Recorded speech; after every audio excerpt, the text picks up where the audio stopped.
This is why we practice. Even your story about the rehearsal is missing, right? Son of a gun. We should have did a time check. Man. Oh, that bee stuff. Dang. That's happened. That just happened. But that was pretty good, right? Again. That was, hopefully that sounded good. I don't know. It was awesome. It's in the ether. Oh my God. We just recorded half an hour I don't know. of good content about bees. We talked about the content of the world. What is it? 8:34. So we were probably going at 8, right? I'm like, I can't believe it. Right. My good friend Winston, I am staying in his house because I work in Vancouver but live on Vancouver Island. And I have to beg people to stay. And lately I've been staying at your house and we've been having a great time. Great time. Great discussions at dinner. And we thought, why not set all the gear up in his house and run a podcast? Who knew that you podcasted? Because So well that I didn't even press record for the last hour.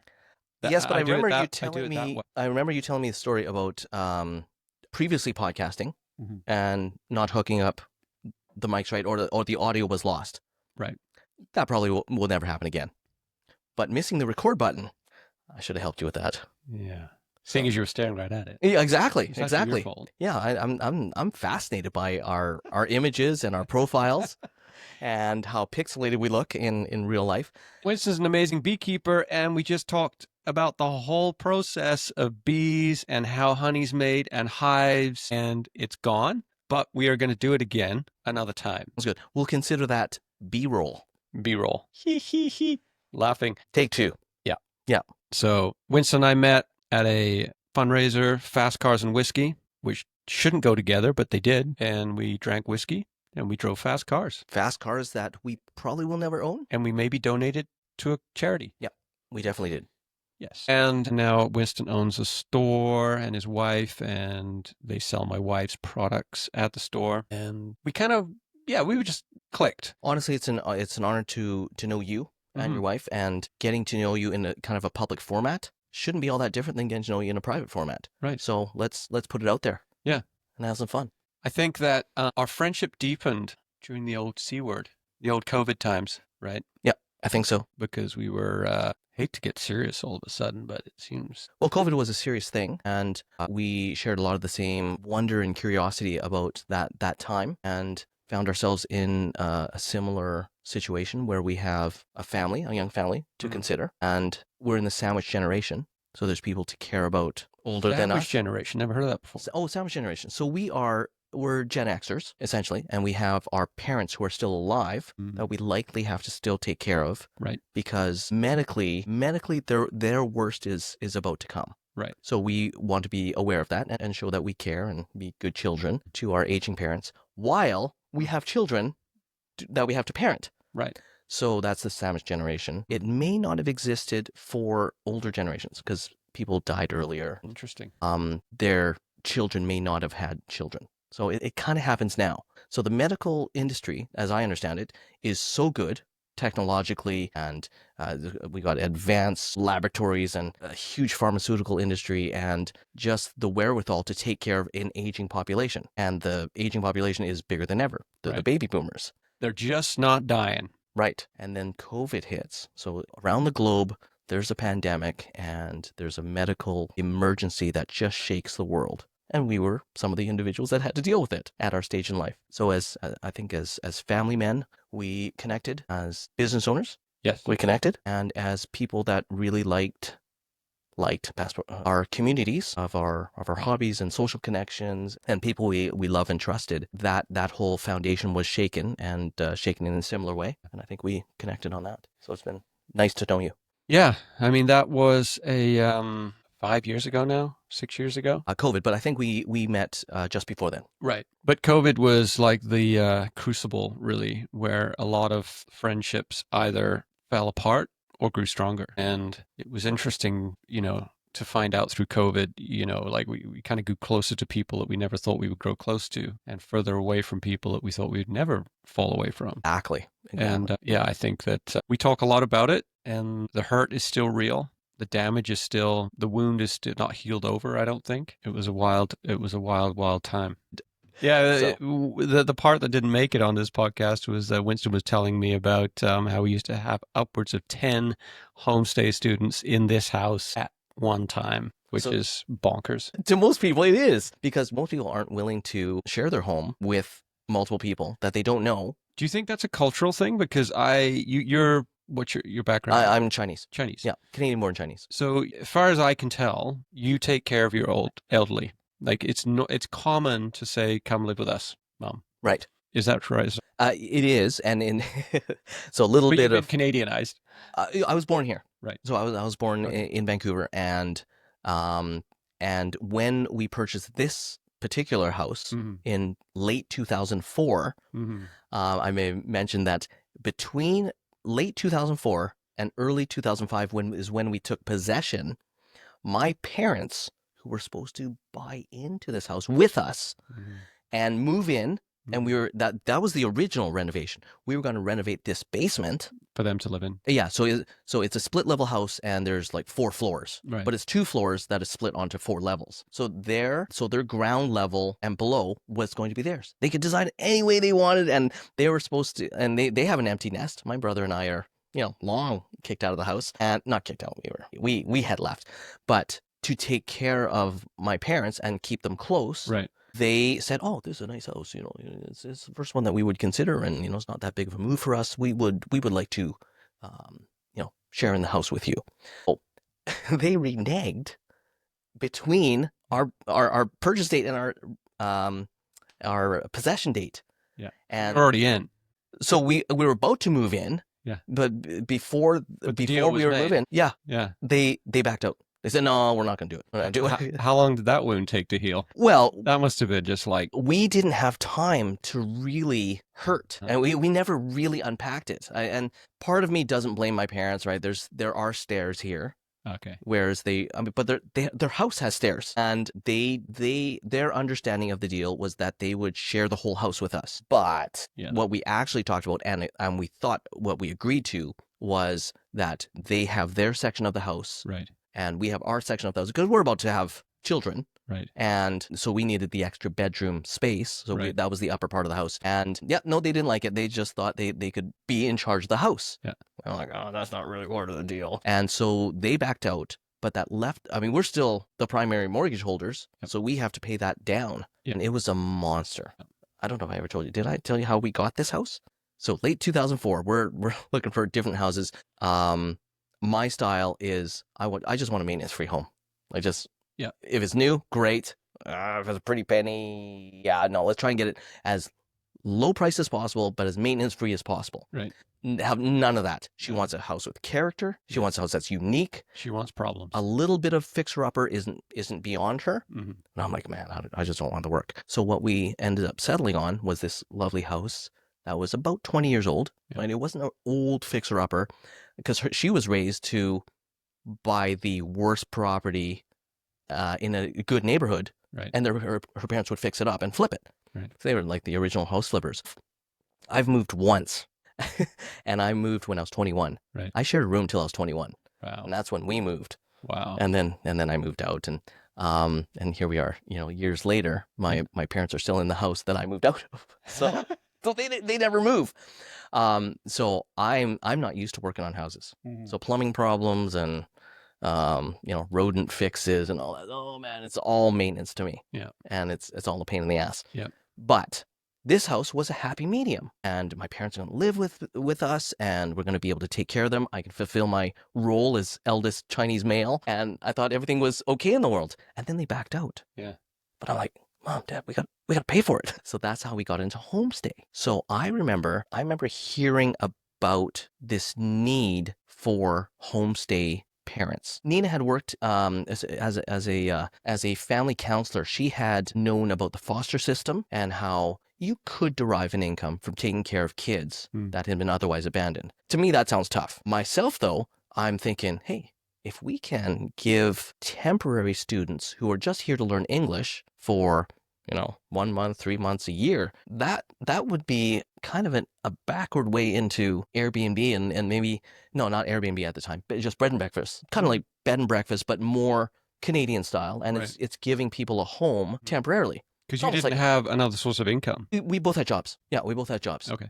But you had But we had a monster mortgage that is no longer being subsidized by my parents right. moving in. Because if they put in their share, Mhm. 25%, 50%, right, it reduces the need for extra insurance. It gives us a bedrock of savings to we just have to pay off our part of the mortgage, Mhm. which would have been hugely helpful. Thanks, Mom and Dad. I really love you. But I mean, as it turns out, I mean, it's all fine because even when we moved in, that's when my dad started to fail and Right. started to die. So he was gone within a year of us moving in. Oh. So it may have been a world of hurt if they had moved in. So anyways, I don't look back with regret. I don't dislike my parents or disrespect them any less than. But at the time, it was a bit of a panic. How are we going to pay for this? It was a monster price at the time. And so homestay, we started calling homestay agents and international schools. And, what does one do to host a student? And this one year, the year that we went up to 10, we're set up for 2 to 4. That's comfortable. But when that one summer, when we had 10, we had one bedroom upstairs that was converted into a double. It was such a case where, this kid that we were assigned to, a young guy from Colombia, he was arriving as part of a group. And wouldn't you know it, his buddy, also from Colombia, was placed in a room, in a house that he was declared himself as allergic to cats. He was placed in a room that not only had a cat, but the night before he arrived, that cat birthed a litter of 9. Oh. So the poor guy, he was crying. He's like, oh, Cristiano, they've placed me in a room that I can't stand. So we told our student, said, you know what? Can you share the room? Yeah.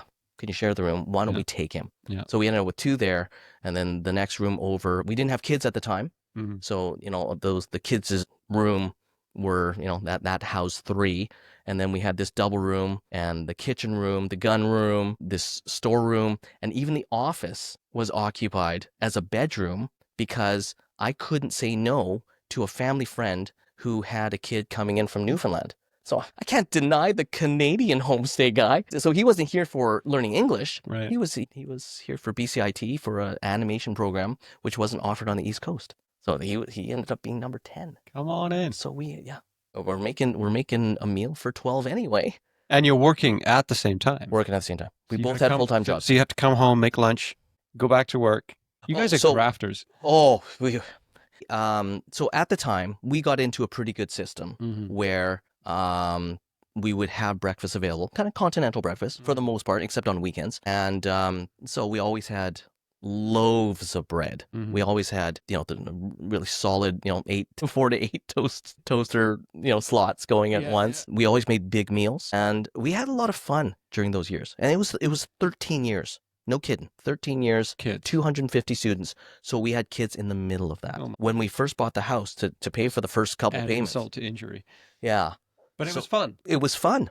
Yeah, it's interesting because if I was to propose that to my wife, Canadian, only child, which I think makes a big difference. Sure. Because I always tell her, I'm not criticizing her for being an only child because it's not her fault. No. And there's nothing wrong with being an only child, but she will, my older kids would sometimes take a t-shirt of hers and she'd be like, where's my t-shirt? And then Jasmine would have it on and she'd be really pissed. Well, if my son took one of my shirts and I sew it on him, I'd actually be kind of stoked because he's like, oh, he likes my stuff. Right. But she was the old block. She was like, she was in my stuff. But growing up with sisters, I grew up with 3 sisters. Nothing is yours. Everything's fair game. Right. So your stuff is your bedroom's always being invaded. Your stuff's always been taken. And I'm sure if I had 3 brothers, it would be way worse. Right. You'd have to fight for everything that you. But if I was to say to Tara, hey, we're going to have homestay students, or we're going to open up our basement, it would be tears. We have a nice size house and we have an Airbnb guest house out in the separate building. But I'm like, oh, we could have an Airbnb in our basement. She's like, no. But I wonder how much of it, because your wife's Canadian, but you're Asian. Yep. And I wonder, there seems to be more of an, if you go around here and you see these monster homes that the East Indians own, everybody's in it, right? Right. And they're all in each other's business and it's chaos and all that, but it's part of their culture. And theoretically, they're related. Right. Right. Everyone's a cousin. Everyone is, one of the 3 or 4 generations. Yeah. But if our family come for a visit, we're just how long are they here for? You know what I mean? Right. Whereas I don't know. It's cool that you guys had that adventurous side to. I mean, I guess it was necessity too that pushed you into it. But Yeah. I sometimes think that we have my uncle and aunt who are full-on Canadians. They live in Aldergrove. They always have international students at their house. Now. Yeah, Okay. I think they've stopped now, but they all, ever since I've been, yeah, every Christmas, they would always have someone from China or Right. Japan, and obviously they needed the income, but those people have been are friends for life. Like their kids now go to these countries to visit the homestay students that they made friends with. So I think it does kind of allow the children, your children, to see how other people think, and I think it's really good for kids to experience that. Totally. I Yeah. mean, I think it's fine if you don't, but I think if you do, it's like traveling. You know, traveling can be really, really awesome, but really challenging too. And that's how you grow. Right. Right. For a lot of years, we justified why we were doing what we were doing Mm. beyond the finances. And finances, it's okay. Like, I mean, we did use it to supplement our income, and between our full-time jobs, we could pay off the mortgage, but we wouldn't have much to save beyond that. And if we're gonna have children, which we did, kind of in years 3 and 4 of this 13-year journey, we wanted to expose them to different cultures and be solid with Canadian culture as well. So we're proud Canadians, and we're proud to be mediator type, and we're already part of a bilingual nation. So there's already a mix of cultures. Mhm. Having grown up in Vancouver, there's a huge mix of cultures, and both of us really appreciate different cultures. Now, do you want all those cultures in your home? I did. I think travel is one of the biggest ways to educate oneself. And I think it's very important to, if I was prime minister for a day, for a term, I would almost mandate travel. Yeah. And more refugees. Well, that's different, right? Man, you get into the political and the financial realm. Like, I like the culture clash. I mean, I'm part of a interracial couple. I mean, if you consider me a different race than Right. Nina, Right. right? She is from Danish descent on her mother's side. I often joke that I tell Nina that I'm actually more Canadian than her. So her dad is like 9 generations in, like Plymouth Rock, Mayflower type Canadian, but that doesn't count. Her mom came to this country in the mid-50s as a whatever. But aesthetically, she looks more Canadian. If you call, the white Canadian, the Canadian, true, right? But in terms of I'm a when racist. my dad came from China in 1951, Right. so for all intents and purposes, our line is more established Canadian than hers is. So I often joke about it. My mother, although she's 100% Chinese, she was also born here. Right. So I'm 1.5 generations. Well, I'm not Canadian. I'm full on British. I don't have a Canadian passport. Right. Yeah. Right. Nothing wrong with that. I'm a legal immigrant. Right. Well, I'm a legal immigrant. You're part of the immigrant. I think the whiskey's getting to me. Can I top you up? Yeah, I'm getting through it. Cool. Yeah, I think that's culture clash. I admire that in that you have opened your family up to chaos. Yep. So it was chaotic. To a form of chaos, but out of that is like there's so much, like your son Mateo. You can tell because he looks me in the eyes when I see him, and I don't know him super super well, but that's just like that comes, I think, from having people in his house. Like when he sees me, it's like he's got the wanderlust too. He's going to be a traveler. Yeah, almost certainly. Yeah, I think both my kids. Yeah. And I think that is part of the reason that is because you've opened your home up, and because you haven't created this bubble that they're afraid of leaving. Yeah. You brought that you've almost forced it into them. It's like, yeah, you got to share your bedroom. You got to share your stuff. So people are in our basement. Yeah, we got to be quiet because it learns you to be, teaches you to be thoughtful of others and have to share your space, which is kind of tough as a child sometimes. Empathy too. Like learning how these people interacted with us. Dinner time was very important to us. Right. So we always had dinner 6:00. Yeah. And the students, we almost insisted upon it. Yeah. We didn't really have a rule. Like, it's funny, when we first started Homestay, we didn't have any rules. Right. Oh, you're here to learn English? Fantastic. We're going to show you the Canadian way and we'll all get along. Over time, we ended up with, by year 13, we ended up with 4 pages of rules, like double-sided. Yeah, otherwise, you're like cooking 50 times or 10 times a day for 10 different people's time schedules. Yep. Or you have to make certain allowances for some people's religion. You have to make certain allowances for certain people's class times. And it became quite onerous. Some people would just sleep in and not go to school. So we needed a rule around that. Some people on certain nights that we were serving certain food just wouldn't come home. So, and they requested a discount.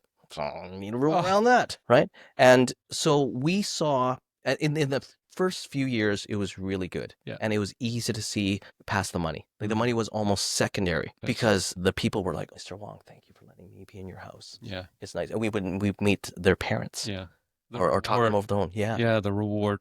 At the time, 2005 to 2010 ish, we had one computer for the whole house. Oh, It was just a little shared computer. yeah, Whereas, in year 11, 12, 13, it's like, what's the Wi-Fi passcode yeah, and when's dinner? yeah, And do I have to eat at the dinner table? yeah, Like, no gratitude, yeah. total entitlement, and it was just less pleasurable. So, Interesting, hey? yeah. Yeah, these I always look back on the times of my life when I had no money, which was often, as some of the times, some of the best times, because in when you have no money, what happens is that the people's generosity is triggered. Interesting. So if you have money, no one's going to come to your house and leave you food. Right. Why would they do that? Right. But when they know you don't have money, so then you get to experience something that people that always have money never will get to experience in their lifetime. Like I remember being so broke that we have to go to the soup kitchen to get bread. And we got given, over the space of maybe 5 years, we got given 3 vehicles. One of them was like a really nice minivan. This guy just drove up to our house and said, I just felt we were in a church kind of setting, but I just felt I needed to give you this. He's handed me the keys to this beautiful minivan. That's amazing. Yeah. That's amazing. Yeah. But we would never experience that. And I mean, it's funny how we kind of maybe candy coat our past and remember the good times. I mean, obviously there were stressful times, but I don't want to have no money again. But that there's almost a freedom in it because you don't window shop. You don't even entertain because there's just no chance you're going to have it. You always shop at thrift stores. You get hand-me-downs, you get gifts. Having options is almost kind of stressful Right. because you know what I mean? Like Yep. it's like all of a sudden I got to make all these decisions Yep. and it's like I've got to buy that and which one do I buy? Which is the best one to buy? And what if I get ripped off by that? But when you don't have any money, those are off the table. And I got to experience so many little miracles from people's goodness. That's very cool. So you believe in the human generosity and the genuineness of their caring. Yeah, I mean I got to see it firsthand. Right. Because I think that genuinely deep down people have empathy. Unless you're a narcissistic kind of self-centered pig, you will most times lend a hand to someone who's in trouble. And we got to experience that over and over and over again. Yeah. But it's kind of nice to be able to go and buy healthy food. Right. It's like a different world now. Yeah, it's a different world Yeah. now, but I do fondly look back on those. I'm glad I experienced that, and I do understand the freedom. Like I used to work a lot with homeless people in Toronto. Yeah, I mean, in my travels from England, I came to Toronto, and I was involved in a massive church, which I talked about with my sister on a previous podcast. But thousands and thousands of people were flocking to church from all over the world because there was this move of God that was happening. What time period was this? That would have been, well, I'm 52 now, so I was about 23. I'm not good at math. Right. So I don't know. A few decades ago. Yeah. And we can say that now. Right. Yeah. We're like half a century old. And I would go to church and all this stuff would be happening. Everyone want to be there. So I started this thing with my first wife, and we would go to all the restaurants and take these Tupperware containers and ask the restaurants when they're done and closed to give us all the extra food. And we would put them in the back of the van, and we would drive downtown. And Toronto winters, brutal. And we would feed the homeless. And I would come alive in that scenario. I just loved it. And I wasn't podcasting and I wasn't like asking for the camera to follow me. It was just me, and these people would get to know me, and then they start to rely on you. So if you didn't show one time, they would make sure you knew the next time you came down. You missed because they count on you for that meal on Tuesday. Thursdays were good because Joby and the crew were coming down. Right. So we would go to this church was like 7 days a week, 7 nights a week, 7 days a week. Oh yeah, it was like a program. Well, no, the people would fly from all over the world. So the church was going night and day, like 8 hours a day, 7 days a week. So we would do an announcement and say, if anyone doesn't want to listen to the sermon, we're going downtown to feed homeless people who wants to come. So we'd always get like 10 or 12 people. Right.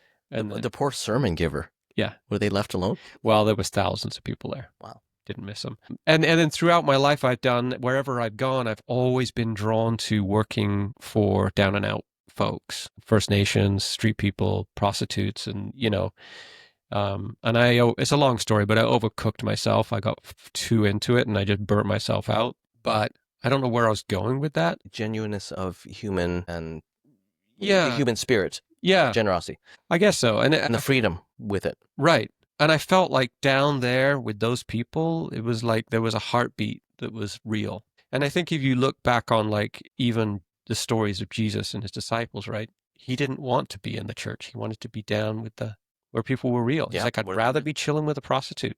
She's real. She knows she's a sinner. You guys just faking it. And so anyway, I think there's something real in that. Right. Otherwise, you've sometimes done more good work than I. No, seriously. Good work for bees, which we didn't record, but we will talk about next time. One day we revisit. Yeah. No, and charity is it's a big thing, and if the motivation is a church organization or to help the down and out, yeah, I've had little experience with that, very, very little. So but Salvation Army, your house is kind of like, even though you're getting paid for it, it's like inviting some of that like there's beauty in that, right? Like the alternative is you create such a sanitized environment around your house and in your house where it's just locked down. We don't talk to those people. We go to the dance studio, we come home, we go to here, we don't open our house up. We only invite people over when we want to have them over, and it's all sanitized. And I think that you miss out on kind of the organic beauty in this kind of like chaos. For sure. And chaos, is that the word that we chose? I mean, it's a beautiful symphony of chaos. Yeah, it's more like, I mean, is the United Nations chaotic? It's kind of like fusion restaurants. That's how I viewed it. It's kind of like, what are the benefits of culture clashes? Why is Canada a bilingual nation? There's a merging of cultures, and it can be chaotic. It can be confusing, and it could force people or encourage people to put up barriers. I don't want barriers. Right. If I'm a world citizen, which I consider myself a world citizen, which is why I consider, I mean, I want to hit like 100 countries. And travel. I haven't done it because it's expensive, and you want to feel safe. And as a Canadian, we were like super privileged. Like, it's first world all the way until recently, but first world pretty much. Yeah. Western society, right? We've got democracy and stable political environments and currency that's worth something. But stable political environments? I'm sure we'll get that to like in episode 4. But for most of my life, I've considered myself very privileged to be, in Vancouver, for example. Population-wise, top 3 cities in Canada, population-wise. World rankings, top 5 cities in the world for many years running, and I see why. So, I mean, in a way, I don't know if my parents planned it, but we're part of this GVRD, Greater Vancouver District, but it's now called Metro Vancouver. So it's this growing city that's overall kind of in the upper echelon. Canada, for a long time, thought of as the place to be. What a fantasy world where you've got. It's where you go when it's where the FBI who's running from the FBI is like, where am I going to get safe? Where you're draft dodging. Yeah, where Canada. Right, and we get mocked for leaving our doors open and stuff like that. But I mean, a lot of it is the romanticized version of Canada, but it's mostly in comparison to the very dangerous, very front running United States, right? The military power of the world. So if they are the military power and the big brother in the scenario of world countries, I mean, they're a pretty strong force. Canada can hold its own. Right. Excuse me. So where do you think Canada is? How has Canada fallen from grace? Is Canada on the rise, or is Canada in this place? In your view, where do you think Canada is? Well, we talked about this from the Canada you used to know. Right. So when I had homestay students, we would talk about on the dinner table about all these topics. Right. And we hosted people from about 20 different nations.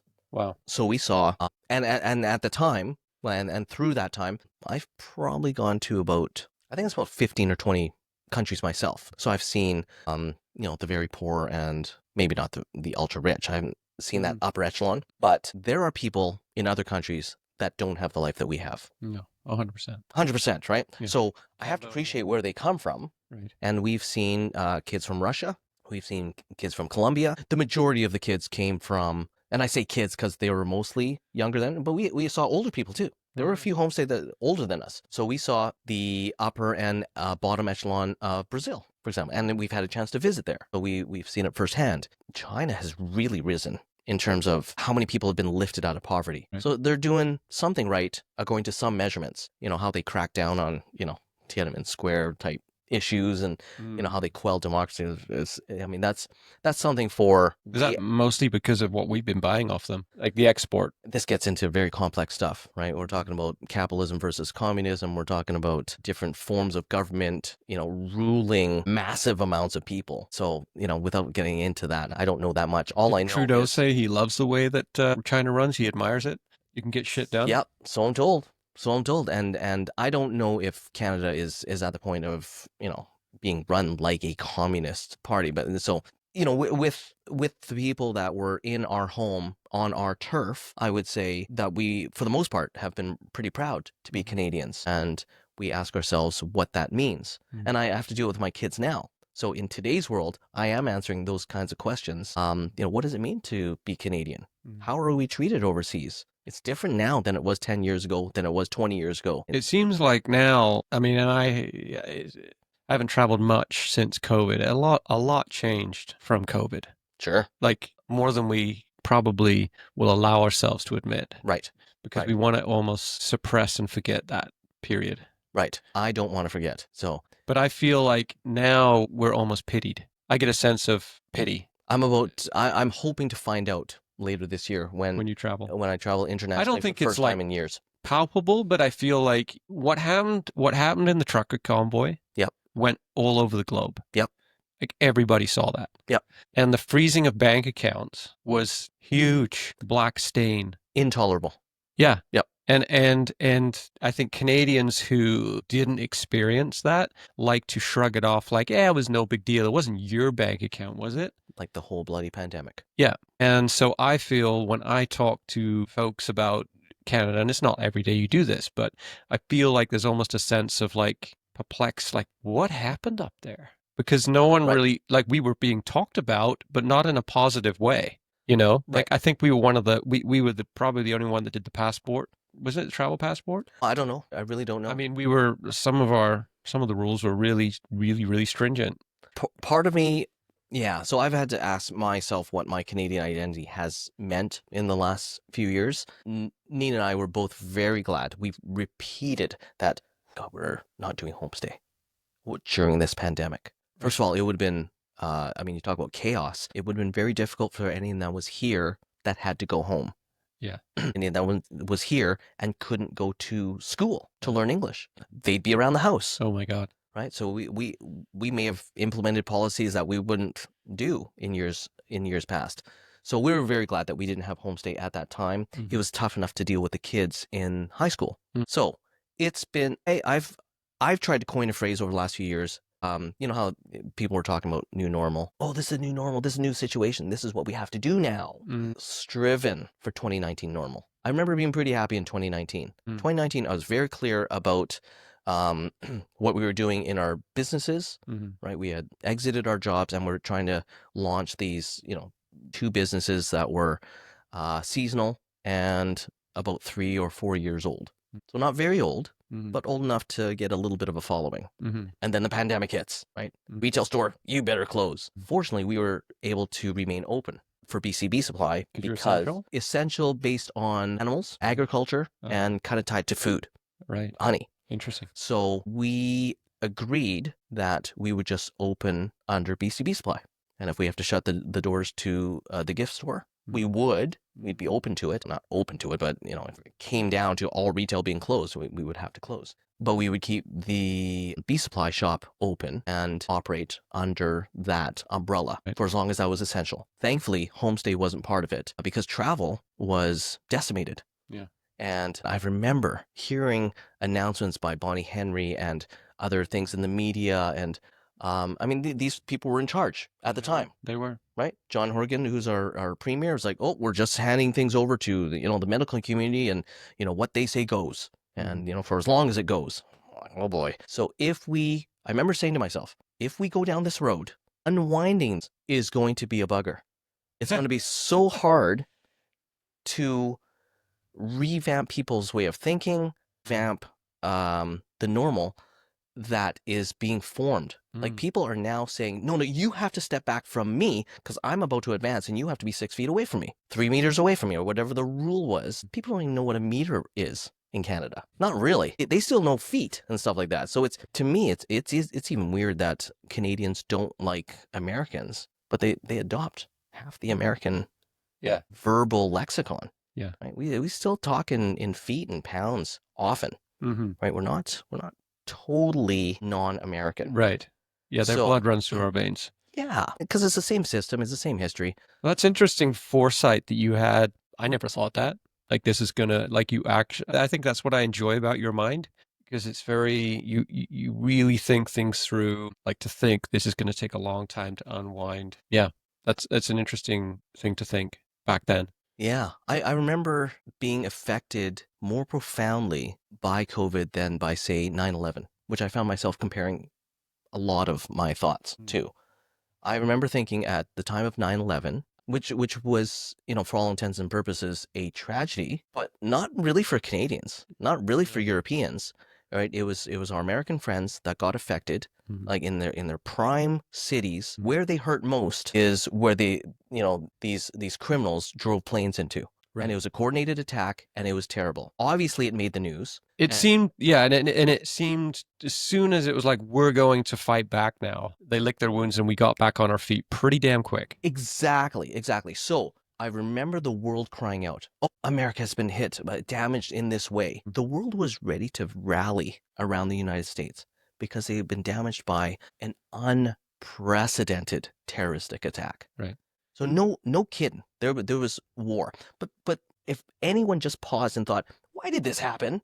Well, it's because the Americans are pretty loud and proud people, and they have a lot of blood on their hands. They let the world know it. And so whoever was in charge of coordinating this attack, right? We call them Al Qaeda, we call them the Iraqis, we call them whomever it was. They did damage to the U.S. How does the U.S. react? They react with violence back. Yeah. Which, in my mind, I remember thinking to myself, this is going to hurt the whole world. And sure enough, within a couple years, war on terror, everyone that goes on a plane anywhere in the world is now taking off their shoes and getting scanned, and because that person could be a terrorist, could be a jihad. It's hard for me to remember before that. I mean, I remember coming back from Venezuela when I went out to the Yanomami Indians in the jungle. When was this? What year was this? I was 16. Fascinating. So I remember coming back through the airport into Heathrow. I had a machete sticking out of my backpack and a big bundle of bows and arrows, legit bows and arrows from the jungle that were 12 feet long, and nobody stopped me. Right. And a machete just poking out of my backpack. Because it's an artifact. You're obviously traveling from somewhere. Yeah. Bringing a souvenir home. Yeah. Now you have a plastic knife in your bag and you're being strip shirt. Yeah. But it seems like what America... You cannot take a vial of liquid bigger than whatever it is, 110 milliliters or whatever that the American equivalent is. Yeah.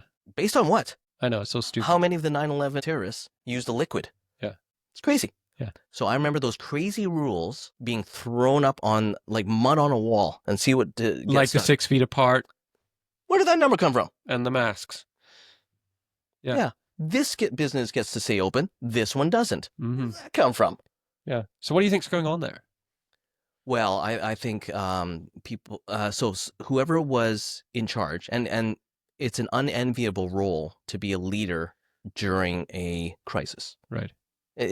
No one wants that job, but of course you have to make the best decisions possible. The politicians at the time handed things over to the medical community, and in our province was Bonnie Henry. Across the nation, why do I know Theresa Tam's name? Because she was the head doctor in charge of the country for medical stuff. And so we all got to know her name and their names, and they spoke very, very calmly and meekly, oh, be calm, be safe. And the new rules on safety were being written right out of her mouth. Yeah, yeah. In real time. But that is not a mandate.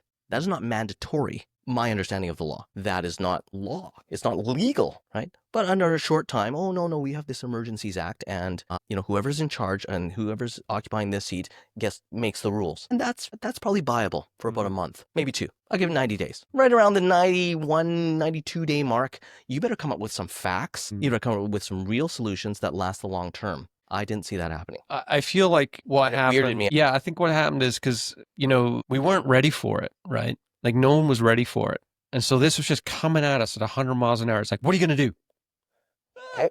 Duck, obey. And I feel like, like I was telling you at dinner tonight, like I went to have a MRI test done, and they inject you with this product that is a precious, it's a rare metal. And it courses through your veins, and you feel very warm.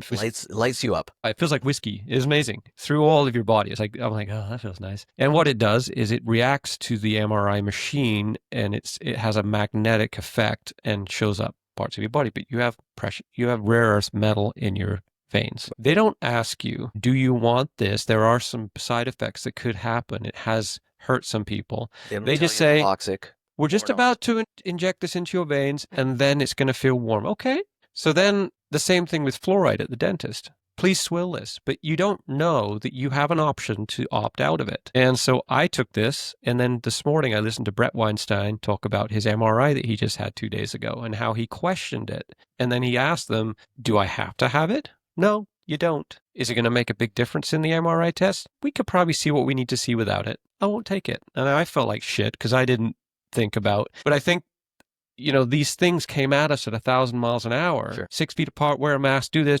and you're forced to a decision. Now, in retrospect, we have all awakened to the fact that these people in authority, like before COVID, have we all awakened to the fact that I don't think that happened to us? All awakened, but I feel like I think you're awake. Yeah, I've awakened to the fact that people in authority don't necessarily have your best interest at heart. And before COVID, I believed that I was asleep. I was like, authority, believe whatever the news tells you is probably the correct narrative. CBC tells you the gospel truth. They're great. They're great reporters. Didn't believe in any conspiracy. And COVID forced me into a corner, like a mouse, like a rat forced into a corner. And I had to quickly think on my feet, and it forced me to look deeper. And it's just like the Matrix. It really is. Like you open the veil, you pull it back, and you're like, oh. Yeah. So you awakened somewhere. You came to the realization that, hey, these people that are supposed to be telling me the truth they're just playing games with me. Aren't. Yeah. So that's what I mean by 2019 normal. In 2019, I believe we were trusting. I should really speak for myself. So 2019 normal, I felt like things were going along swimmingly. I could mostly trust what my government was saying to me. Right. Mostly rely on what the media was telling me, regardless of the channel, regardless of the profit motive. I could trust my family doctor. I could trust those in authority that have their whatever oath that they have spoken to do their job. I believe that was in the best interest for me as an individual. Right. I could trust Canada. However, between then and now, so 2020, the pandemic hit us, the lockdown hit us, the emergency rules hit us, the economic effect hit us, the SIBA and the CERB hit us, and it was worldwide. I don't know if I feel the same level of trust. And that's where I feel that I'm still harmed, because I don't know where to find truth anymore. Can I go to my doctor when I'm hurt, when I'm injured, when I'm sick, and are they going to give me the right information based on how things were in COVID? And I believe I have had COVID probably worse than anyone I know that didn't die. Yeah, so you almost died. Supposedly. I may have. I don't, looking back, I guess I was kind of close to death. Should have got the jab. So my whole time that I was in the hospital, and not many people go to the hospital because of COVID, but I was sick for about 10 days. And your wife, like we talked about it last night around the dinner table. Yeah. And she was scared. She She thought was you were going to pass away. Yeah, which is scared. Crazy. She may have been more scared than I was. Right. But I played it out in my mind. So that's yeah, you're very practical in that way. while I have my mind, I might as well use it. Right. And going back to the very first time that COVID impacted me, that's when I believe I started using my mind differently than I did in 2019. Mm. So I don't know if I've ever told you the story. Okay, so it was the lockdown, right? March of 2020. Mm-hmm. My kids were in a ringette tournament. And this was one of the years where both of the kids they're close enough in age where they were playing on the same team. Ringette is? So ringette is an ice hockey variant. So it's, instead of a stick and a puck, picture a straight stick, and a quoit, or like a donut. It's a ring. At the end of your stick. It's a ring. Yeah. So that's the puck that gets passed back and forth. And the way you control it is a stick in the middle.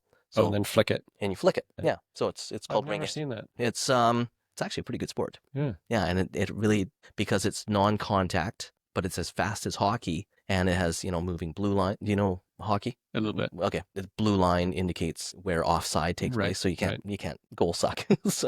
So it's a high skating game. So the kids over 3 or 4 years leading up to 2020, they learned how to skate as kids, and it's a co-ed game, and it's a fraction of the cost of hockey, and there's no real accolades. Like, you can't go pro and get paid like an NHL player, but for our purposes, where we wanted both kids in a sport, and it was non-contact, and they could every other year play on the same team, because who plays ringette? They need every kid that they can. So they actually do 2 age groups together. So this was one of the years that 2020 was one of the years that they were on the same team, and we were friends with all the parents and all the kids, the great kids. All the good old days. The good old days. And we went up to Salmon Arm for this provincial tournament, which was great. So it's an outing. The full family gets to go there. Half of our friends are getting to go, and their kids. Great experience. Somewhere between Vancouver and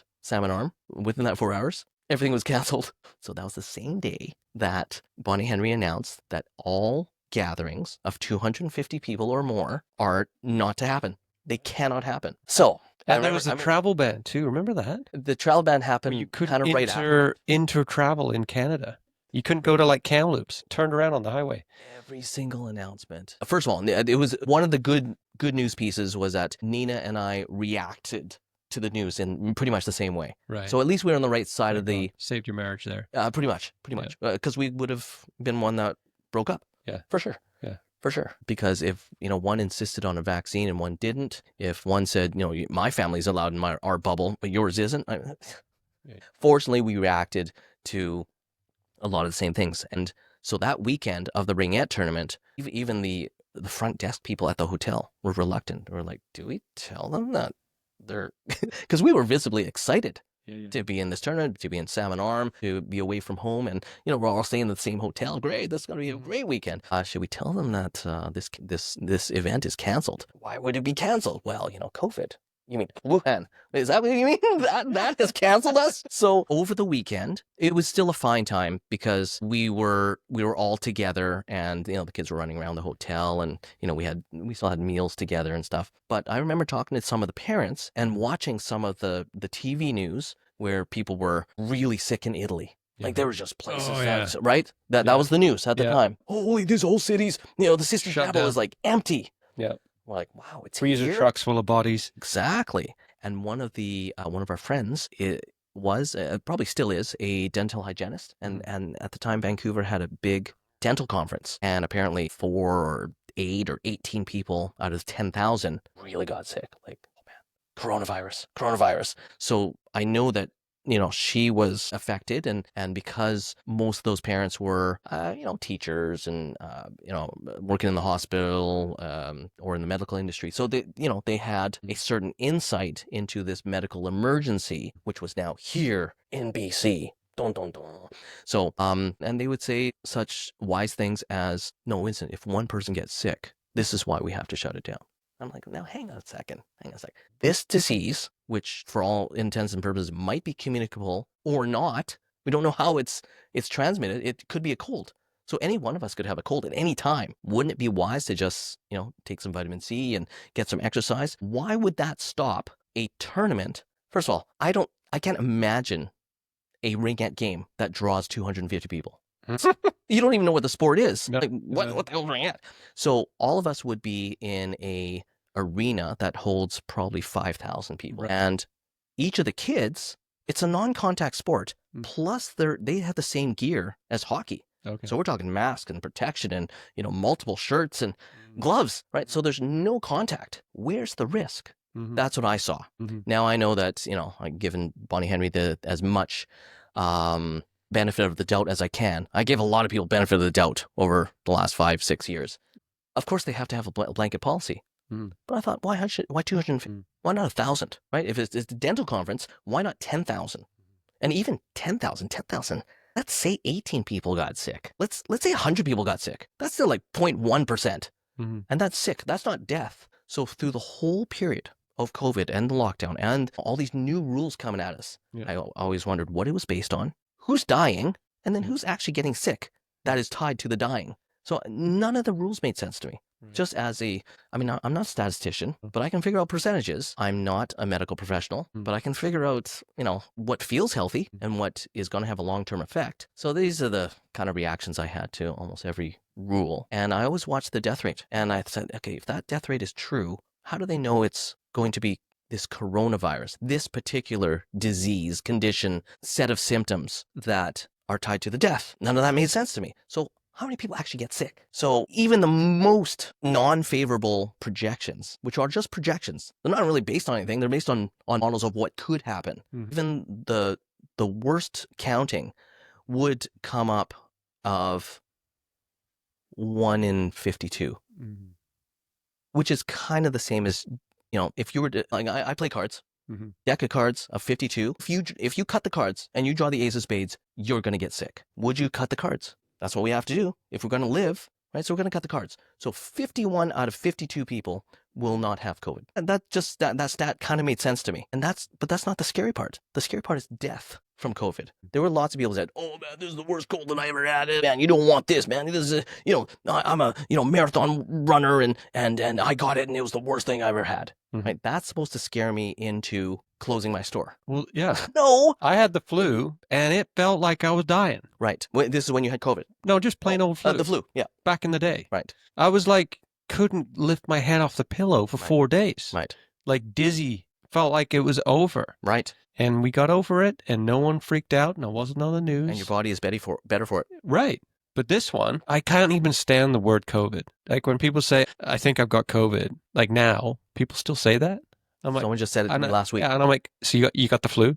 And it's just that word needs to change for me because that word triggers me so freaking bad. Right. Because it's so loaded. It means I can say whatever I want. I can do whatever I want. I don't even have to ask you for the day off. I have this license. You can't, it's like this, almost like this racism type of like, you looked at me the wrong way. You're racist. Like it's almost this thing that gives you like a bulletproof skin where you can get away with anything you want because you can't criticize and still get paid because it's COVID. Yeah.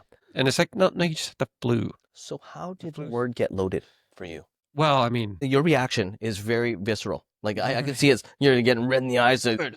But why is it loaded? Is the clock ticking? Or is the clock? Yeah, it's moving. And I'm seeing the little voice box icon. Yeah. On the left screen. So we're working. No, take 3. Oh my God! Nah, we just walk out. Where did it get loaded? Yeah, for you. I think it was like death of 1,000 cuts. Right. It was like, we talk about this.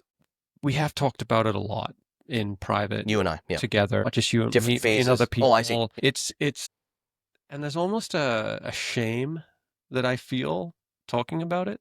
Because we are talking about it publicly, even though there's no one in this room. There will be people listening to this. And I think if I'm honest,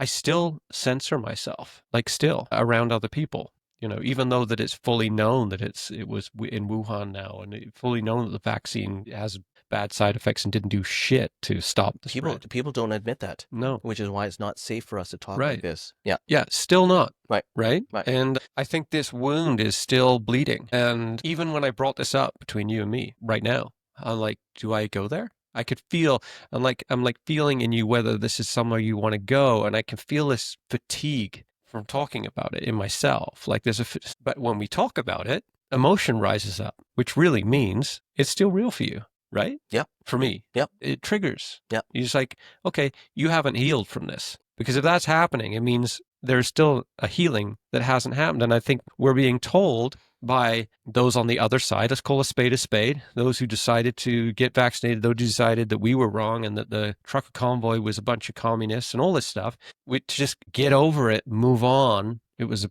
a bad time. Let's just move on. And so that's what we're being told. And I can feel that when I'm bringing this subject up. I can feel a bunch of things. I can feel fatigue in myself from talking about it again. It raises up emotion, but I also feel this sense of shame over you're still talking about that. Would you say that to a Jew from Auschwitz, like 40 years later? Hey, like, can you just move on? I would not. You would? No. You'd be? No. Yeah. Yeah. And I've played a lot of that stuff out in my mind. Not many people would. No. You'd have to be very calloused, right? And that's why I think this type of conversation for me is very therapeutic, because I know I still hurt from it. Yeah. And I've buried some of the hurt. Yeah. I've thought my way out of it so I can, continue, because I can put on a bold, brave face just like the people on the other side. Right. Who want everyone else to forget about it. Right. The reason I asked you about what has loaded it for you is one of the things I find fascinating about this whole thing. How quickly did it take for people to load it for themselves? How quickly did they take 2019 normal? Because they didn't really think about that as normal. It was just life. But boom, a year later, they're basically making new rules, new traditions, the new normal for their own families, for their own jobs, and saying, no, it's better if I stay home from work. You, boss, owe me the right to work from home. They told their kids, you need to listen to your teachers when they say distance, and I'm going to keep you home, or we're not going to school, or we're only going to school with people that are the same as us, right? It really divided up the world. And I don't know if many people really critically thought about the long-term effects of that. No. Because they may not have gone down that road. And I keep hoping that no matter where people are at with the pandemic now, I would love that conversation and find out about their COVID journey. Yeah, I mean, when you look at what happens in Canada with our First Nations history, okay, right? You've got public apologies happening right now in the 2026. You mean 2026? 2025. Dyslexic here. It's the Joby time machine. Yeah, 2020. Or sins that happened very long time ago. Yeah. And only now are there public apologies for it. You've got, I think that that didn't happen with like what happened to the atrocities with the Jews. That was almost immediate, right? Yep. Because it was so incredibly atrocious. I don't know if in our lifetime there's going to be a real reckoning. I know. And I think that's a tough pill to swallow. But if you look in historically, people's ability to be able to admit that they were wrong with the human ego, which is the human condition. I don't care if you're a politician or a world famous therapist. Everyone has ego to struggle with. And I feel like, I said this to someone the other day, like those who decided to make the decision that we made, it's a double whammy. We made a decision when the masses were deciding one thing. We were the small minority that decided another. So we had to get ousted. We weren't allowed in restaurants. We weren't allowed to go to our kids' recitals. We weren't allowed to do a whole ton of things that those who chose to get vaccinated were allowed to do. We had to deal with that ousting. Then we had to deal with our point of view and how crazy we were. Then on the other side of COVID being over, we now have to forgive and forget. So there's no payoff for us. I mean, there's the only payoff is that we feel like we've awoken, so we're awake, and we don't have that shit inside our bodies, right? Which would be a scary thing. 'Cause you don't know when that's going to awaken. It's a foreign thing. But apart from that, those who are, I mean, I've got friends who didn't agree with what I stood for, and they're just like, COVID was a distant memory. Yeah, get over it. Yeah, it's like, what are you talking about? You still talk about that? So it's. Oh, we did the best we could at the time. Yeah. Yep. But they didn't feel the hurt. We managed it pretty well as a society. Like these are people who decided to get all the vaccines just so they could go and travel. Yeah. Like really. Travel's a big one. Like that. I was like, what? You're willing to go through with this experiment just so you can go to another country? you rate your body that low on the, but those guys that don't even think about it. And so we're still left here in this quagmire trying to figure out how to forgive. But I've always said, And the other side doesn't even acknowledge. how can you forgive someone that hasn't asked for an apology? You can't. The only person that did that was Jesus on the cross. He said, forgive them for they don't know what they do, before they even ask forgiveness. We're not Jesus. If Jesus was a real thing, we're not infallible. We're humans, and we're expected to move on. And yeah, it's a tough tightrope to balance, because we also don't want to be wallowing in our own self-pity and not getting on with our life and enjoying our life. But we haven't really been allowed the space to heal, right? Like, you need a safe place and a space There has been no acknowledgement. to heal. There has been no apology. No. There has been no reckoning, as you said. From the top. That's right. Yeah. That's right. There's been no humbling. It's just been, and then it's funny because these things just kind of slide out, right? Oh, yeah, now we admit that it was a Wuhan lab leak. Whereas if you had said that back in the day, you were a conspiracy theorist. Oh, yeah, we're now noticing that there are adverse effects.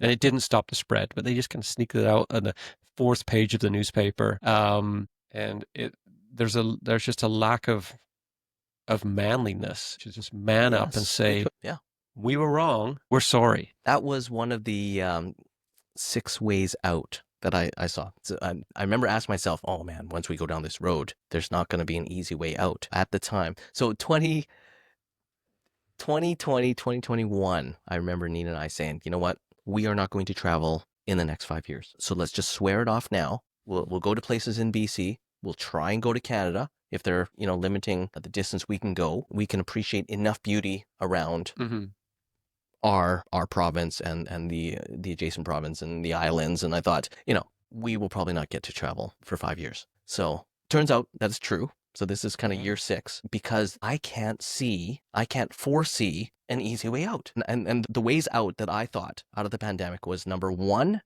and they're all equally unlikely. So I used to joke about, if you're a betting man, which one of these 6 would you bet on? Which one of these 6 horses would you bet on? Because I'm big on horse racing. Number 1, for someone in power to do what you just said and admit they're wrong, that they took the country, the province, the city, the company in the wrong direction. The data that we were looking at was erroneous. What politician would do that? What leader would do that? Would Bonnie Henry do that? What are the odds on Bonnie Henry coming out and say, hey, we made a wrong turn. I did say be kind, be safe, be calm, but it's time to get off this vaccination track. Like, what kind of ego-swallowing person would do that, right? I couldn't think of a single politician. So that's horse number 1? Yeah. Horse number, okay. Yeah. And I saw signs of it coming because there was an article out of Australia, I think, that actually thanked the unvaccinated of Australia. Saving the human race. For being bold enough to not succumb to wow I don't know how well read it was, but I don't even know if it was real. I can't verify if it was real,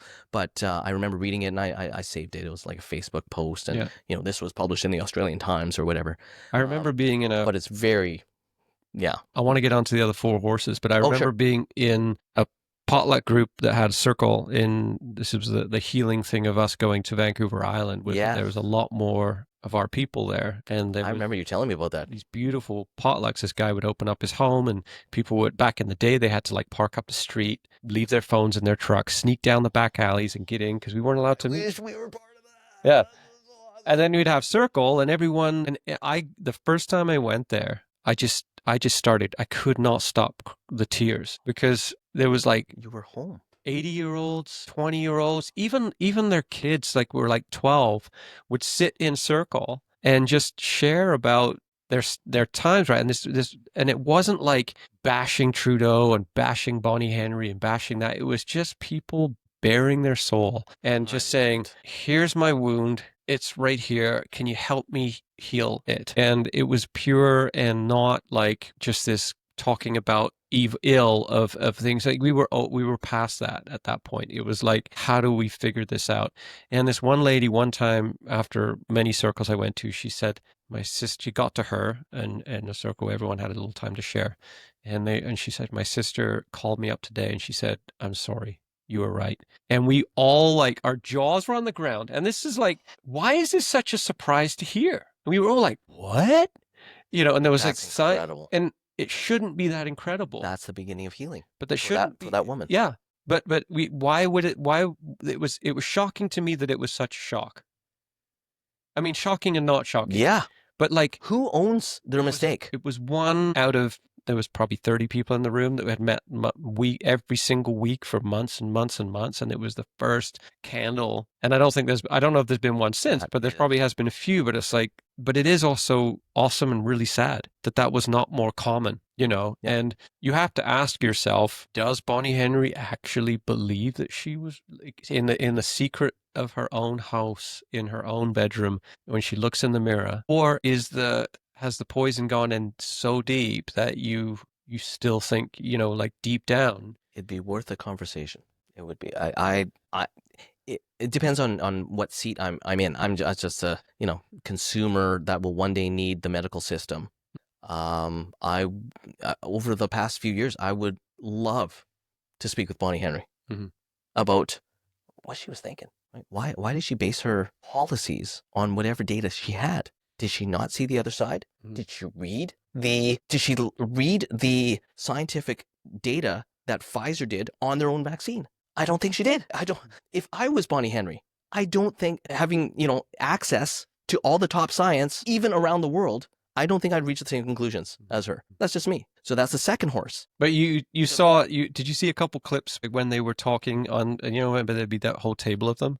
Yeah. And they would do these presentations. Adrian Dix and Well, there was one where the camera didn't turn off. Yes. And afterwards, they all had their masks on. That we're on camera. Put your mask on. Anyway, let's get back to the second horse. The hypocrisy was evident to me. So where part of my hurt is, I can't believe that I'm in the minority. I'm used to being in the majority. I consider myself a pretty good Canadian kid, right?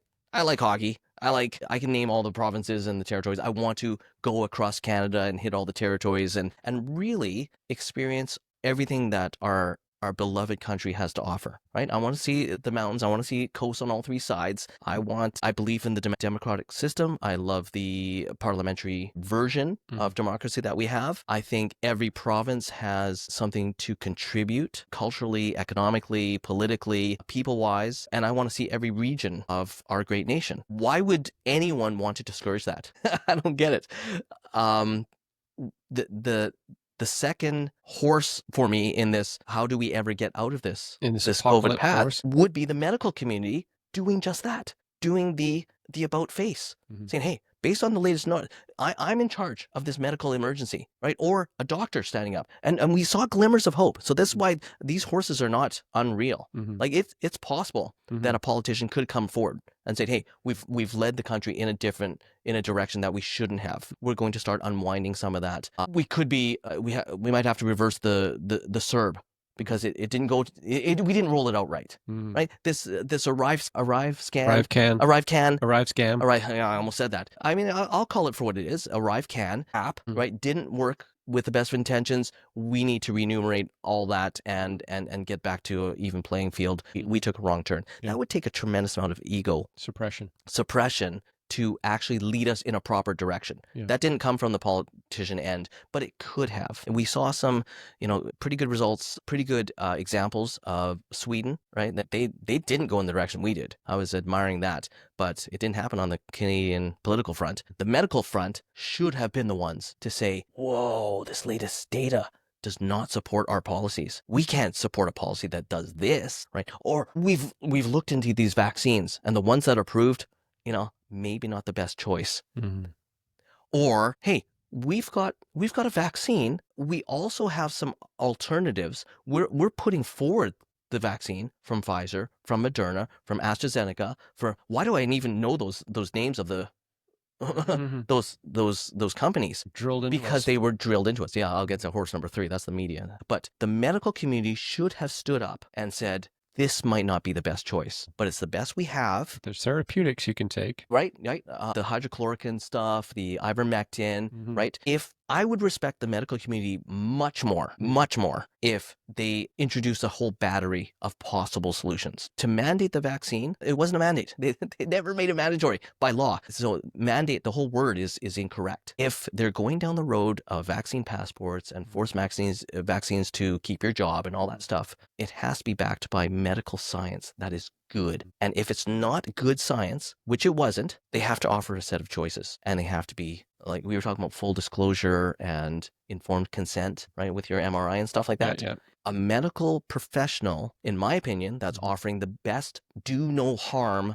Hippocratic oath type of service to their patients would say, hey, we've got vaccines that work pretty well. It's pretty solid science from what I read, but it's not a done deal. You could still get this stuff. Do you still want the vaccine? Oh, what are the other options? Can you see the scan if I don't get the heavy metal injection? Right?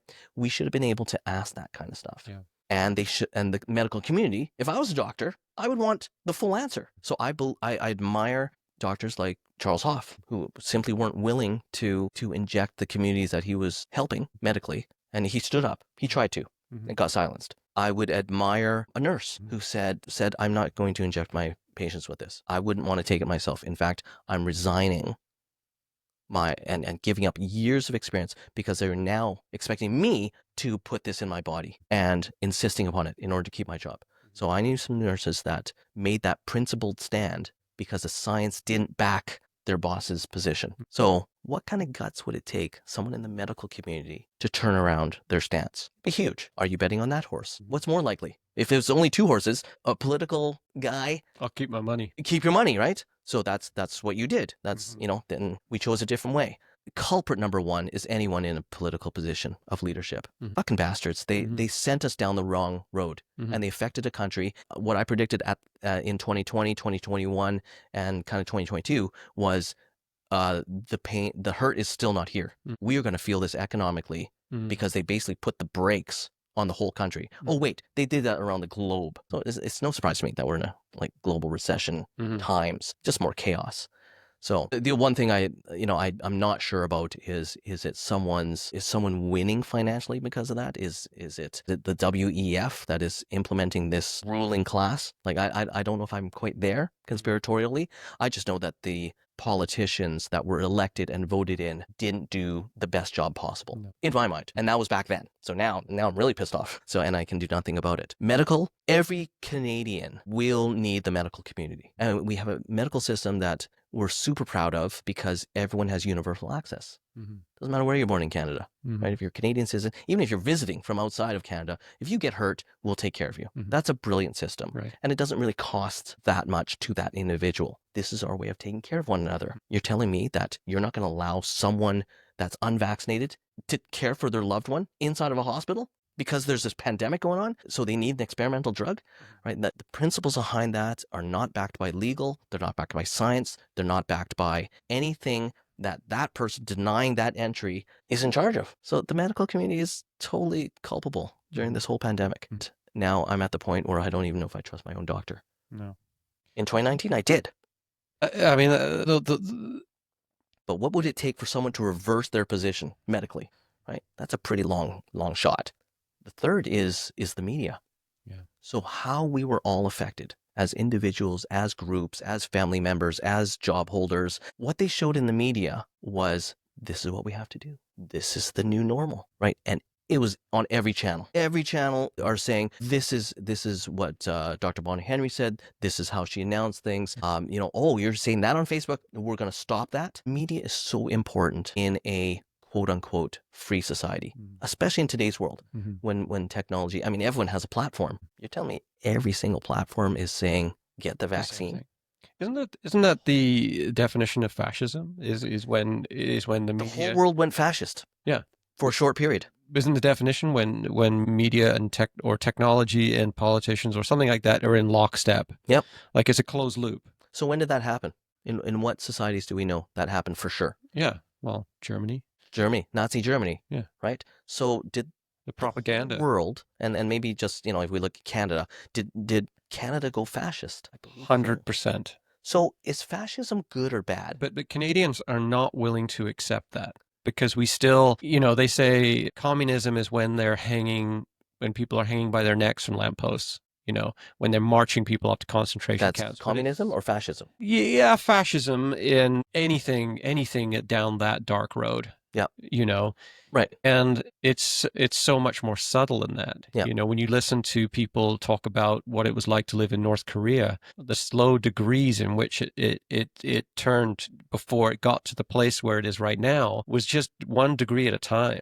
It didn't just suddenly go to where it is right now. And I just don't think the people that I know, they're just not willing to accept that because, hey, we can walk down the street and get a Starbucks. We're Canadian. We're always on the right side of everything. Yeah. Yeah. And it's like, no, but when the media is in lockstep with the government, it's a closed loop. There is no, thankfully we have YouTube and we can listen to other sources. But if that was taken off the market, off the platform, there's no way to get any other truth. There was a fair amount of censorship, wasn't there? God. Yeah. So media is very important in a free and democratic society where everyone has the right to say whatever they want. May seem distasteful, but we have that in North America. No, let me focus on Canada. Canada, if you asked out of the 40 million people in Canada and you asked them in 2019, do you feel free?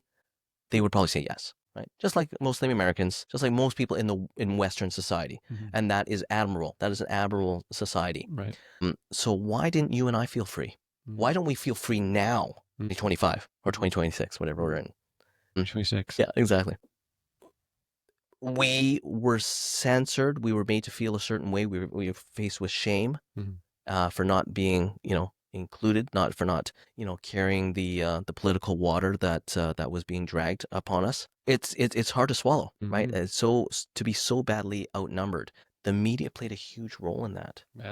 Massive. So fascism. So if we were to ask those same 40 million people, is fascism the right way to go? None of us would say yes. No. Well, no, we live in a free society. We don't live in a fascist society. So were we fascist? That is a tough question. So at the time, all the channels appeared to be playing the same song to which most people followed and danced. What made us special?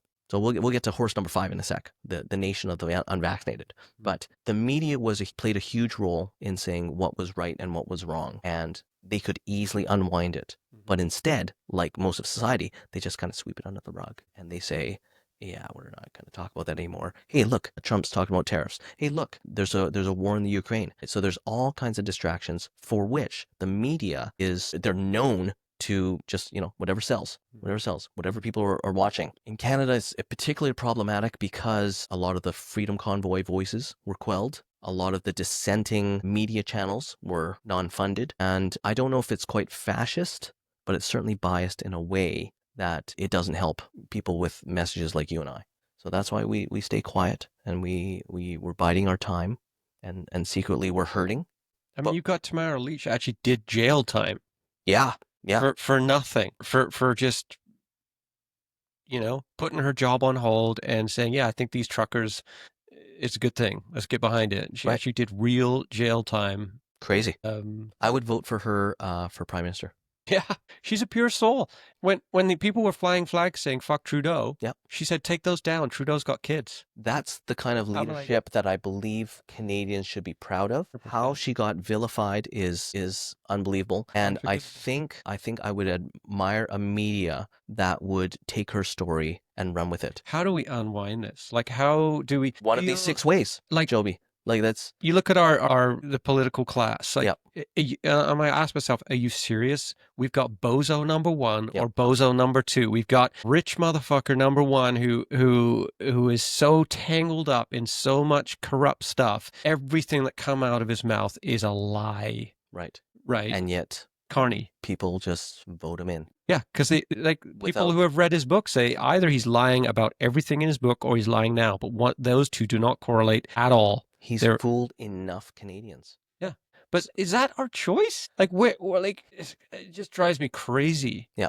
That I just noticed, sorry to interrupt, one of the cameras has... So yeah, it drives me crazy that these are our choices. I mean, I liked Pierre Poilievre, and I know we're going down another rabbit hole, but... I'm sure it's episode 6 is politics, but... our medical, all the people that are in the spotlight, our news It's just a cesspool. Yeah, so the media was a real tool during that, and it hammered certain viewpoints Mm-hmm. out of existence. So that's kind of fascisty as well, Mm. and that's not a real word, but in Hitler's Germany, it's understood that the media was controlled for the Yeah, masses. saying So Hitler's how talking does it points. feel to okay? So we know where we stand with the whole pandemic. Mm-hmm. How does it feel for someone that got sucked in? I want to have those conversations. I would love to converse with a power player like, Justin Trudeau or John Horgan or anyone that was on the political realm in a leadership position, the head of a hospital, the regional representative of Pfizer. Like, those are power positions that they were in charge of implementing policies that were a political decision that you need to behave in a certain way, right? To have them say, oh, we did a wrong move, I'm going to make it up for it now, would be huge. But you're not betting on that horse. In the medical community, what would it take for a doctor, a chiropractor, a drug administrator, a pharmacist to stand up and say, no, we can't do this to the masses without giving them informed choice? That would be massive if they were to make that stand and maybe risk their whole vocation. Career. And that's a big part of, I think, why we didn't see. Yeah, and that's why you're not betting on either of those horses. No. Right? At the time, could you imagine? Self-preservation. Yeah, self-preservation, for sure. So, but how does it affect us as individuals? We get stuff from the media. The media affects people that we talk to. So filtering down, and why we were willing to change our traditions around family and the way we work and our personal relationships was because we saw on the media, which is not unified, but neither is the general populace of people, but each individual person affected, they got their mind affected by something. No one really stood up and said, what is this? What is this COVID? What is this coronavirus? I didn't catch that on Facebook. I didn't catch that on TV. It was everywhere. I didn't catch that article. It was everywhere. And was the media controlled? Not necessarily, because there's tons of outlets. Everyone had access to a podcast, right? But certain information was stopped. One person took ivermectin. All the news outlets said it's bad. Yeah. All at once. Curious. Joe Rogan took ivermectin, and then all the news outlets. So it would literally take, I guess, in Vancouver, in Canada, it would have to be the Globe and Mail or a national paper to stand up. So Druthers and Common Ground, they were pretty subversive, and they told a lot of truth at that time. And I think they're totally defunded, and they're living on whatever donations they didn't have in the first place. So it would take a national paper. And if I was the editor of, the Globe and Mail, the Toronto Star, like anything national, I'd be like, no, we cannot print that without printing this. No, we're going to get commentary from the politicians because we have to show the other side. That's the job of the media. To show one side I'm most mad at the media because their job is to be the voice of reason and to ferret out the truth, to be the devil's advocate. And they failed more. Well, they're still failing because they quelched our election. They quelched the other side. They're still doing it. Yeah. So would you bet on a media outlet apologizing and doing an about face and turning things around? I can't believe that I was actually okay with what Fox News represented in the United States. Yeah. Because for so long, it was just the, kind of a Republican right wing only all the time. But we're fair and balanced. No, you're showing one side and it's horrendous. And now they're the voice of reason. We're in a topsy-turvy world. Yeah. So the other 3 or 4 horses that are equally as unlikely in late 2000 was stuff like a nation of the unvaccinated. So if we can unite everyone that refused a vaccine, and you saw a window of this, right? You saw a window of it when you had that potluck. I'm guessing that all those people were hurting because they were all on the same side of the debate. We saw glimmers of it for the Freedom Convoy, who were definitely against the mandates. We got to be clear that it wasn't the vaccine as much as it was the forcing of the vaccine. Yep. Because there was lots of people in that potluck that took 1 or 2 and regretted it. Yep. And so I think that people think that, oh, you're an anti-vax. No, it was just the whole... They got that label, didn't they? It was the whole packaging and the forcing of that down our throats that we had an issue with. And also, for many of us, the vaccine itself. Yep. But more than that, it was, if you want to take it, go ahead. Right. So for me, these unlikely horses, 4 and 5, so one of them is the nation of the unvaccinated. So those who may just be run down in time and chased down for their pure blood, their uncompromised blood, right? That'd be a scary freaking time because, Yeah, protect your children. how would you identify those people and how would you run them down? This is where I start to think about if it went really bad, we would end up being the Jewish people in Nazi Germany. And who would we hide? How would we hide? Who could we trust, right? Oh, they're coming after our blood. So a nation of the unvaccinated, which, I mean, that's 2021, 2022. Could you imagine betting on that horse? How likely was a nation of the unvaccinated? Almost impossible, right? And where would you go? So after World War II, Jewish people were given their salvation in the form of the country of Israel. So Jews from around the world that were affected by World War II and put into concentration camps, any of the survivors of the concentration camps from wherever they were mistreated was welcomed into Israel. Was that a good solution? I don't know. I wasn't born at the time, but the United Nations thought, hey, if we give them their space, and that was the beginnings of repairing the relationship with Judaism and the world, that's worth it. That's a good solution where all Jewish people can feel free and have their own land, right? No one asked the Palestinians. And here we are, 40, 80 years later, big brouhaha. Who gets to occupy that land? But another subject. I don't know. I'm neither Jewish nor Palestinian, nor but I would like to visit that area someday. Very ancient and favored land. I mean, if God is real, that's probably where he dwelt. So, I would like to visit there sometime. But in the post-COVID world, where do the unwanted live, right? And could there be a way to unite them worldwide? Could the unvaccinated people in China speak with, communicate with, live with the unvaccinated people of North America, of Europe, of Africa, right? Uniting them would be tough. That's a tough horse for that to win, right? So these are the options. I was thinking, oh man, I can only see 6 ways out, and one of them is for every unvaccinated person to unite as a nation. You're not betting on that horse either. That's chaos. And at the time, the other side of that is a tipping of the balance. So at the time, there were only 15, 20%, maybe 10% of the people in Canada that I knew that I suspected were unvaccinated. Everyone else was vaccinated. Everyone else drank the Kool-Aid. Everyone else was proud of it. Everyone else was, no, you guys got to get in line. Oh, hey, I get to travel, so I've passed all the tests. So I'm a good Canadian citizen. You guys aren't. And at the time, would you bet on the horse of enough people that got vaccinated to apologize? Like that woman to her sister, like the ones that would awaken and, I'm not getting any more of those, to tip the balance in favor of the people that had been wronged. So we're partially there, right? There was some sympathy for the Freedom Convoy. There is some people that were injured economically. They're like, oh man, no, the vaccines were a bad deal. These people had it right all along, right? I mean, we're not there yet, but it's tipping to normalcy. I think it's tipping, and there's this groundswell, of that. But I think psychologically, people want the captain of the ship to figure things out. Like, you know what I mean? Like, I think the people, because we're so hardwired to look to a leader, and it's the leaders that put pressure on the vaccinated and the unvaccinated. Like everyone just was like put in this boiling pot of hot water and said, do this.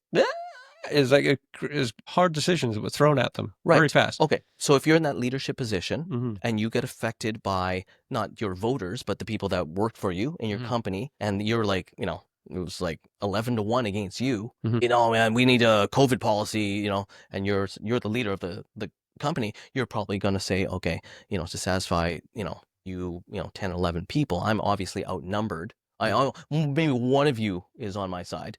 So, it's like 10-2. Okay, we should have this policy. Everyone do rotating shifts at home, or everyone get their vaccine, or whatever the popular position was at the time. You might feel bullied, even as the leader, to make the decision in favor of everyone else. Right. So this fifth horse that would get us out of the pandemic would be for those people to turn around and saying, hey, I think we did you wrong. Since you're still the leader because you made all the right decisions, I think we now have to compensate you guys who withstood our vote. That is now that it's come to light, we now vote in favor of you, right? You guys get the raise. you guys get welcomed back with open arms. We have to take down that policy because it was wrong at the time. It's wrong now, and you were right all along. For that many people to do that much of an about face, very unlikely. You might as well bet on the nation of the unvaccinated. Like it's right, because that's a tremendous amount of. That's a tough bet. That's a tough bet. This whole thing's a tough bet. Yeah. I mean, Trump, for all of his faults, he kind of with the army, he kind of did in a way, right? Didn't he? He said, Yep. all the people that were discharged came back with back pay. That's huge. I think it happened for nurses in Alberta. Yeah. Yeah. Yeah. So that's, I mean, there are glimmers of hope on each of those horses. And I foresaw that years before that happened. And I was thinking, man, is this going to be 2 years? Is it going to be 20 years? But if you were like, if there was a godlike entity that was a therapist that came over and sat down with humanity and they said, look, one way or another, you're going to have to pay for these sins. You either pay for it now and you clean up this shit right now, or you live in this dysfunctional family and it'll end in divorce and your next generation will then do it. So which do you want? Who's going to man up and just say, look, in a marriage, right? I was wrong. It would make for healthy relationships. Well, it would heal. Yep. We would all be better off. Yep. So that's horse 7. I never considered that, but the second coming of the deity, therapist, God, that's a pretty long shot. Yeah, that's a long shot too. But I mean, the fact of the matter is, unfortunately, it's not going to happen because we're all prideful. No one likes to say, I'm sorry, I was wrong, especially people that are attracted to positions of power have narcissistic tendencies. Why else would you run for political office? You love the sound of your own voice. You want adulation. The power. You have narcissistic people do not apologize. I know. This is why I've been sad for the last 5 or 6 years. Yeah. Because I thought, man, these are the only ways out. Although the 6th one did show hope, and it continues to show hope. And we were there again in glimmers. I thought it would be an economic battle, and that would turn the tide on COVID. So what I mean by that is that there would be major lawsuit against like Pfizer or Moderna. Hey, this stuff doesn't work. It's harming people, and I'm going to sue them into the ground. Or it would be the union of truckers or whatever, I don't know if that exists, that say, no, we will not work under those conditions. Right? This is a mandate that isn't even a mandate, and we're taking it to the highest court in the land, and this is not going to happen to our class of people. We are in the right, and the courts are going to support us. So, I mean, glimmers of hope, right? Justin Trudeau's government was basically ruled against when they used the Emergency Act. Mm-hmm. And that's pretty huge. That's a huge victory for the Freedom Convoy. It doesn't undo all of COVID, doesn't force them to pay any reparations, but convoy was so it's damaging. A landmark. Yeah, damaging as the convoy was incredible, but the way it ended was so damn. I mean, it was like so. That's another flash. It was like Tiananmen Square without the guns. Yep. I mean, it was stamping very Canadian rebellion. Yeah, and a complete lack of negotiation. I mean, no one would go talk to them. Exactly. Crazy. Yeah. So if I'm ruling the world and I'm in any of these 6 positions, I believe, I in my wildest fantasies, I would have loved to do a different direction than what history did. Right. So I guess in summary, yeah, because we should wrap this up. Yeah, heavy stuff. We are left as those who are maligned and ousted and hurt, right? It's not, you're not a wussy to say I'm hurt. We were hurt and we are hurt. The damage lingers. It seems like we are left with the task of figuring out our own end to this game so that we can live a full life, because we can't wait around for any of those horses to win. Nope. Because it's not going to happen. That's right. So that's the challenge, and that's why it's a difficult challenge, right? Because we're left to piece this together and to try and live side by side with the people that hurt us very deeply. Yep. The damage that the medical system did and the political system did to us are wounds that they are going to actually what they sowed. Yep, maybe. Because they're going to have people that don't believe the shit they're given anymore. Yep. Like, I mean, so anyway, I think that we are as skeptical as ever. So winning back our trust, our trust is going to be a huge challenge. Yeah. Yeah. And that's for the media, that's for the medical, that's for politicians, that's for our vaccinated friends and family members. And we're not going to get any financial reparations because we're not about to sue anybody, because the hurt is barely visible, but we know it's there. You know it's there. And as long as we continue to, tell this story and, do our best to self-heal by talking about it. I find tremendous clarity, and I've looked for ways that I could be wrong, and I'm willing to admit it. And I'm very open with this with my kids, and to the point where they don't have to talk about it. Nina, it comes up for Nina and I every time we see someone in a mask, but I conclude it by saying, yeah, no, that person is damaged. They're actually damaged more than we are. So we fight back for as much of our life as possible. Sharing with you is very strong, very powerful. I would trust you and your family with my life and my family's life. That's because I know your principles and what they're based on. We're just striving for the truth and to live a healthy, balanced lifestyle. I think that's one thing that really, really came up for me throughout the intensity of the fire of COVID was where are the people with principle? Like where's the value of that as a I don't know, like a character measurement? Yeah, a measurement, like principle, like people like it's just wrong. You know what I mean? And that's why I was very vocal on Instagram. It wasn't because I wanted people to follow me or anything, and it probably hurt my business. But I was like, I'm not gonna be silent out of principle because I am supposed to be in a free country. So fuck it. I am gonna say my piece, even if no one listens to me, because I won't be the one that hides under a rock. I find you bold. I find that approach very refreshing, given what we've experienced from other people that we used to respect. But these are the heroes that we watch in movies that we all stand up and clap at the end. Yep. Your Bravehearts, your Robin Hoods, your Gladiators, the guy that stood up and did not kiss the ring are the heroes. But when push comes to shove, what happened? Yeah. I never set out on this personal journey to become a hero, but here we are. At the very least, we are underdogs facing, a kind of a 1 to 10 type of scenario. And, the only thing at risk is our life. So it couldn't matter more, right? So thanks for asking all of these crazy questions. Yeah. Thanks, Winston. Thank you. Sitting down with me. We're on 2 cameras now, clearly. Thanks for take 2 for and tonight. Next time we're going to talk about bees again. Because that was I was genuinely interested. I'd love to tell you about bees for the first time. Yeah. Again, we'll erase that memory. All right. Is this how we conclude the talk? I guess this is it. Perfect. All right. See you guys.